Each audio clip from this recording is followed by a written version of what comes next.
Menu selling, strengths and weaknesses. Menu selling has been embraced by many F&I people across the country. There are strengths associated with using a menu as a selling tool, and there are also weaknesses. To be effective using a menu, it's important that you understand both. What are the weaknesses first? Well, it might come off as manipulative if you're not focusing on selling the features and benefits of the products. What you're doing instead is offering a range of payments and trying to get them to land on one of those payments. The customer will typically gravitate toward the lowest payment option, and that doesn't give us an opportunity to sell other features and benefits of the products. Simply putting a menu in front of a customer without first presenting the products will encourage the customer to look for the lowest payment rather than focus on your presentation. Another weakness is that once an F&I person reviews the products to the customer from the menu and gets to the end, if the customer says, "No, I'm not interested," they really have nowhere to go since they haven't asked any questions or evaluated their needs. Now, let's talk about the strengths. The biggest strength is it is a natural alternative close. In other words, it gives the customer an option of A, B, C, or D. It is an organized sales presentation since the F&I person is focused on describing the benefits of the product options. It gives the dealer an itemized description of what the customer has agreed to of the various payment options. Hybrid menu selling or closing. How can we recognize the weaknesses of menu selling and focus on the strengths? The approach I recommend, I refer to as the hybrid menu method, since it uses a menu to close on like the traditional way of using a menu. But unlike traditional menu selling, the product benefits are presented prior to giving the customer the menu choices. The process is designed to make the F&I person and the customer both comfortable throughout the presentation. It recognizes the strengths of an alternative close, but it also allows the F&I person to present the value first and to give them a better opportunity to sell all the products. The hybrid menu method recognizes the fundamental principle of selling, and that is the transfer of enthusiasm of the product from the F&I person to the customer. It is a process of approaching, presenting, overcoming objections, and then also closing or ask the customer smoothly to make their decision or to take them to their decision. I like to look at turnover, which from one part of the team to the next, from the sales department to the F&I department, I like to look at it as passing a baton in a track race. You can have the fastest runners in the world. If you don't correctly and efficiently pass the baton, then you're not going to win. It works the same for us. And you need to insist that your turnover is at point of sale. Point of sale, not point of delivery, unless they're the same. And take all the excuses away. Take the excuses away that I sold it on the telephone by making yourself available for when they sell it on the telephone. Make sure you train your sales staff. Tell them that when you sell something on the phone, end with something like this. Folks, or sir, ma'am, thank you very much for that purchase today. I appreciate the fact that you're buying that bike from me because I know you had choices. And I hope one of the reasons why is because I was very efficient and professional. And I want to make sure the rest of the process is just as efficient. So I'm going to put you on hold, and when I put you on hold, the next person that picks you up is the person that coordinates our delivery. Thanks again for your business. There's your point of sale turnover. If your salespeople are not selling on the phone, it means one thing. They are not following up. And if an F&I person is not taking turns on the phone, it means they're creating excuses for the customer. So the team, that's important. That's an important focus. Another part of that focus is, as it relates to F&I, is the payment management on the floor. And the important thing is who serves that payment to the customer. Who serves the payment? And that they don't create unrealistic expectations to the customer. If you flip through your handout and you go back to a desking system is an excellent way to do that. It's an excellent way to take the customer smoothly through the decision-making process, empower the salesperson with information, and give the customer an opportunity to see what their choices are without creating unrealistic expectations. The way it's done is going through the sale information and then giving the customer the choices that they have. If they have a promotional choice, then if you look on the next page, then you would show them a promotional option. So what you're doing is you're going through the sale information, you're showing them the options they have to choose from, using a variety of different down payments. And is down payment important in this credit crunch that we're in? Absolutely. Is it important that we either ask for down payment? A desking system gives you the opportunity to put that information in front of the customer, at least on the first pencil. I'm also showing an interest rate. I show an average interest rate because at this point, I don't have the customer's credit bureau. So I show an average interest rate for everybody, and I display what that is. Explain to the customer, folks, we use an average interest rate here. The reason we do that is because the lenders have a tiered system. And we don't know for sure where you're going to fall yet until we get your credit information. Once we get your credit information, we're going to get you an exact payment to the penny based on what you qualify for. Now, if the customer looks back at the salesperson and says, well, I've got A credit. Now, if I'm a salesperson, I'm hoping they say that. That's the best thing they could say.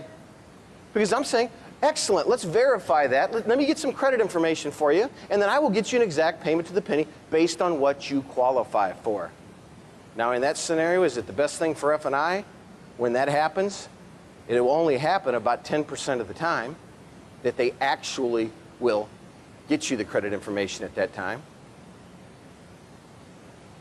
So, I'm giving them choices to choose from. I'm giving the option of paying cash. I'm giving the option to finance. So a good, focus-driven F&I person focuses on the customer, and a team focuses on the team. And part of focusing on the team is putting together a good payment management system. The process begins even before the customer comes to the finance office. The F&I person loads the information of the customer and the vehicle completely into their computer so they're ready to do business. All of the forms that are going to be necessary to sign the customer up are all pulled. It's important that the F&I person make the assumption that they will sell the customer every single product that they offer. If all forms are not pulled, and it is assumed it is assumed that they'll sell all the products, they're very likely to qualify themselves out of selling the products to the customer and putting themselves in a weaker position in selling the products to the customer. The finance person's expectations, the outcome of the presentation are key. And a highly skilled F&I person goes into every closing thinking that they have a good chance of selling everything. Now that all the blank forms have been pulled and their desk is completely cleared off, it is time to go get the customer.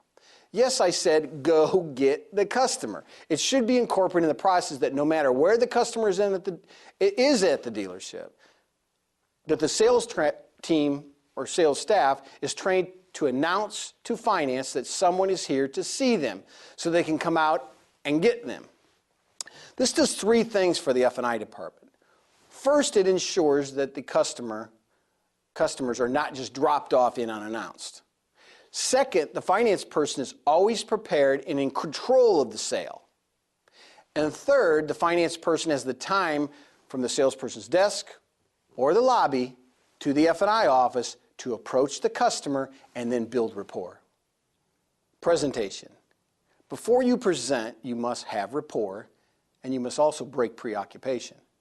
And that's not easy to do in F&I because we only have a total of 25 minutes to sign the products, sell the products, and sign the customer up on the paperwork. Any longer and the customer becomes disinterested and you'll be ineffective.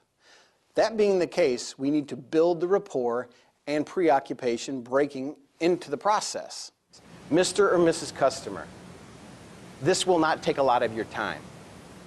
Everything's ready to go in the computer. I've got all your necessary legal documentations pulled and ready to go. But before we get started, I just want to take a quick minute of your time and thank you for your business.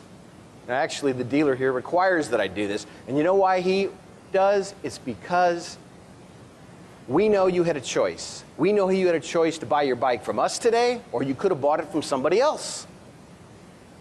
But you know what's more important to us? What's more important to us is you come back and buy your next bike and your next bike and your next bike, that you send in your family and friends, that you use our parts, our accessories, our service department. That's what's more important to us. Now here's what we found. What we found is that when that happens, it partly has to do with the bike and the quality and the performance, but it mostly has to do with how you were treated while you were here. My part of that process is the financial process. And when you walk out of here, I want you to be able to say a couple things about me. I want you to be able to say, number one, I was straightforward with you. Number two, that I was efficient and that I was prompt. But the most important thing you need to be able to say when you walk out this door after you sign this paperwork is that I have presented the financial benefits that are available to you, and I'm going to take a couple quick minutes of your time to present those benefits. My part of the process is the financial process. I would like for you to be able to say when you leave here that I was prompt, I was efficient, I was straightforward, but the most important thing you need to be able to say is that I've described the financial benefits that are available to you, and I'm just going to take a couple quick minutes of your time to describe those benefits. So what does that do for the customer? Well, first off, it makes them comfortable. It builds rapport because you're talking about their purchase. I developed this lead because I really got tired of talking about the weather. Let's talk about something relevant to the customer's purchase to build rapport, since we don't have a lot of time to do that. It also enhances customer satisfaction. And finally, it is an excellent lead-in to our features and benefits presentation, and that's the primary reason why I use this method. The first presentation I begin at that point is the service contract. The first thing I want to do is break preoccupation. So I ask them a question, something like, Mr. and Mrs. Customer, how would you like to prevent having to pay most any future repair bill for the next 3 years? Once you have broken preoccupation, then lead them right to the service contract presentation, which was previously described in the service contract section of the program. Remember, give them some information, ask a question, and then listen. You're listening for their hot button. So give some information, ask a question, and listen until they have gone completely through the features and benefits presentation of the service contract. Next, you can give the customer the option of upgrading their service contract with the tire and wheel coverage. Again, refer back to the section on tire and wheel for the presentation example on how to upgrade that. Now we're ready to go to a trial alternative close. Mr. and Mrs. Customer, if you purchase just the service contract of 3 years for just $18 per month, or with the tire and wheel upgrade, it would cost $23 a month plus a little interest. Which do you prefer? At this point, the customer is going to give you one of 3 responses. They're going to select the choice, one or the other. This, of course, is the preferred response. They're going to give you an objection. You then overcome their objection and then do what? Reclose.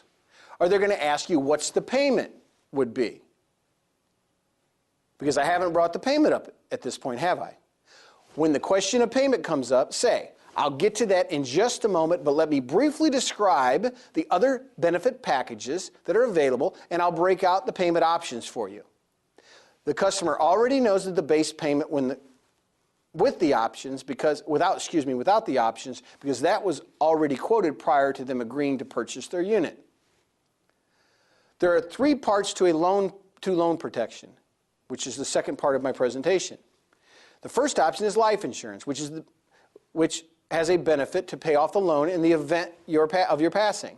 Your wife or your beneficiary would be provided a free and clear title. The second option is the accident and health insurance to protect you in the event that you're off work due to sickness or an injury. You just have to be off work for as little as 14 days or more under a doctor's care, and the insurance company will pay your payments as long as you're off, even if you're off the whole term of the contract. The final option of loan protection is the gap protection, or the total loss protection.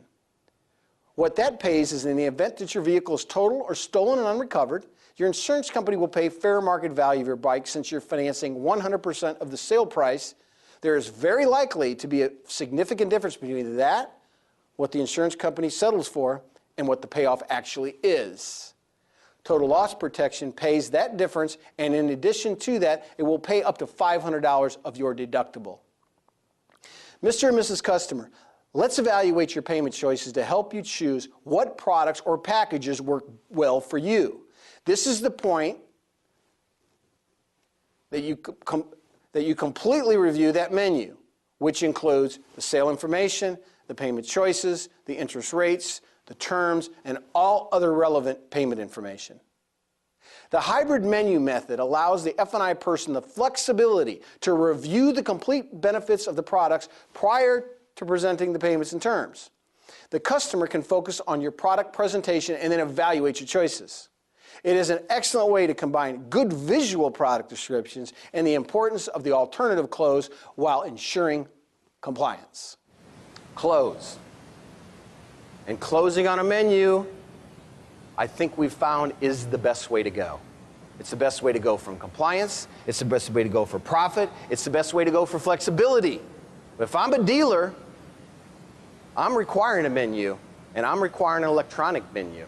The reason I'm requiring an electronic menu is the same reason that I wouldn't let a finance person fill out a retail installment agreement by hand. Because once you use a menu, it becomes part of that legal transaction. Once you use it. The reason I'm using it if I'm an F&I person is because it's going to make me more money. It's going to make me more money because it's flexible. Because if somebody comes in and says, well, you know, I decided, instead, I was going to go ahead and put a little money down. If I do a handwritten menu, I got to say, wait, I don't think you can do that. I already got your menu done up. Of course you can't say that. And you can't redo the menu, can you? Well, you could, but they got to sit there and watch you.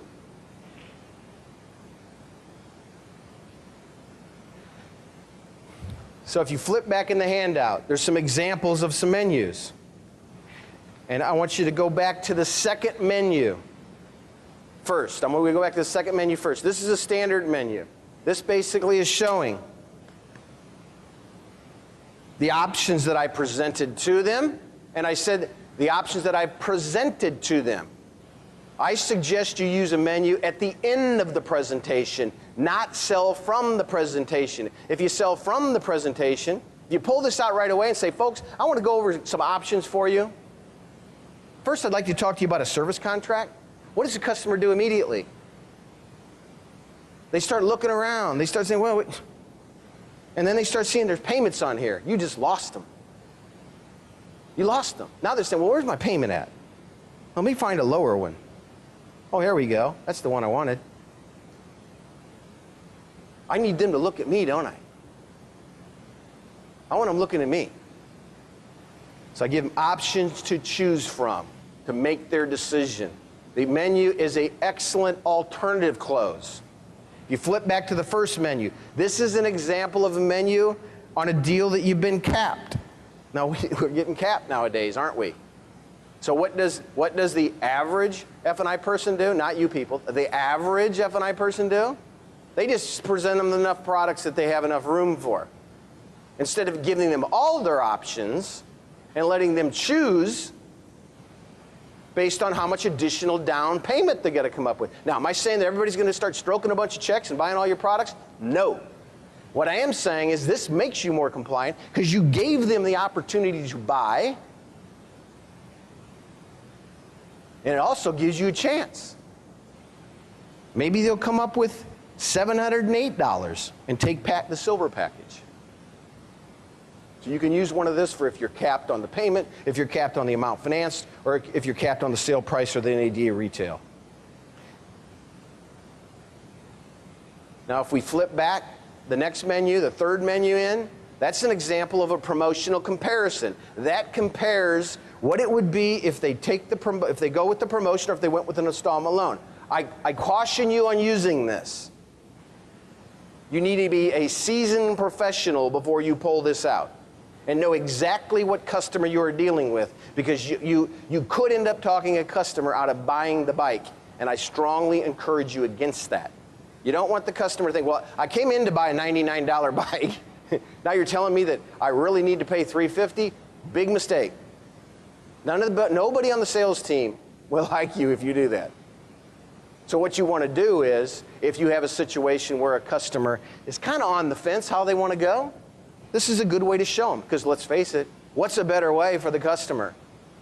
No doubt it's an installment loan. And we can usually make more reserve, right? Now, if we are doing promotional only, the next is an example of a menu of what the promotion would be. It shows the payment, which is going to be the same throughout, no matter what package they take. The only thing that varies is the amount financed.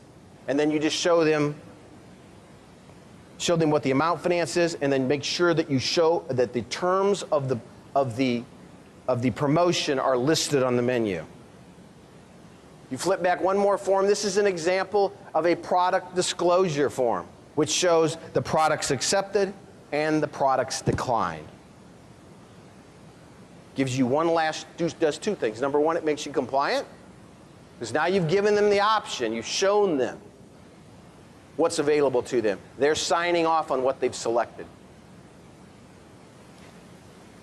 So how do we position products on a menu? I like to look at positioning of products very much like I look at positioning items on a retail space. I want to put, and that is where do I put, what products appear at the top or at eye level, and which ones appear more frequent? Because those are the ones that I'm more likely to sell. So how do I decide? And is it the same way for every customer? No. No, you have to have the flexibility. That's another nice thing about an electronic menu. Now you have the flexibility to be able to pick and choose and move up and down and manipulate and move around. Not manipulate the customer, manipulate the software.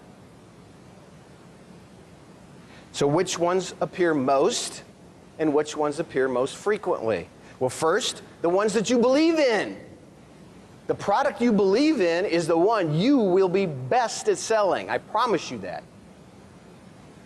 If you do a gut check right now and say, which product do I sell the best? It's the product you believe in. Which one has the most benefit to the customer? Now, these aren't in any order, of course. Which ones have the most benefit to the customer? Which ones do I believe in? Which one works with the terms that I'm selling today? I'm selling a 60-month loan, maybe? You know, maybe some products work with the terms better on a longer term than a shorter term. Which products have the smallest increase in the monthly payment?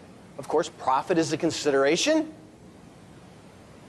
And no different than when you go buy a product. Do you think that they put the products up that they're more profitable at eye level? Of course they do. And also, which products are soft adds? And that is products that I can add without asking the lender for additional advance. So those are the things I want to consider when I'm putting a menu together.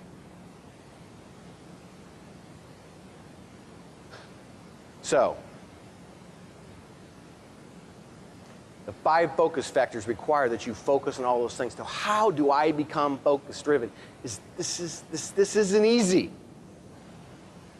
You have to look at some characteristics of being focus driven. And one of the first characteristics is what's behind you is not before you. What's behind us is not in front of us. The customer that I just took care of is not my next one. The economic conditions from the past are not my economic conditions for the future. That's the way you become focus driven. Because when you focus, just like you do with a telescope, when you focus, it becomes clear. You have to crawl before you walk.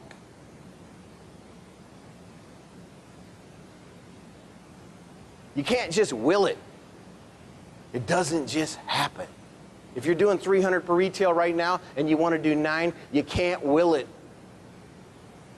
You got to change your thinking. You got to change the habits.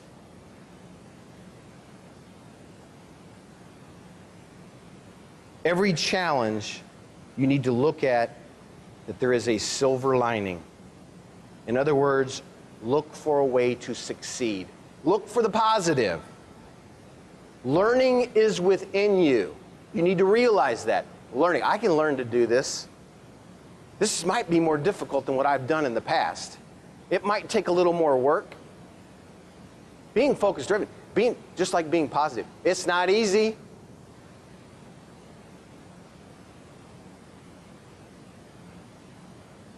And finally, the only limits that you have are your own personal expectations. And the law of expectation, whatever you expect with confidence becomes your own self-fulfilling prophecy, is what you'll find. That's a guarantee.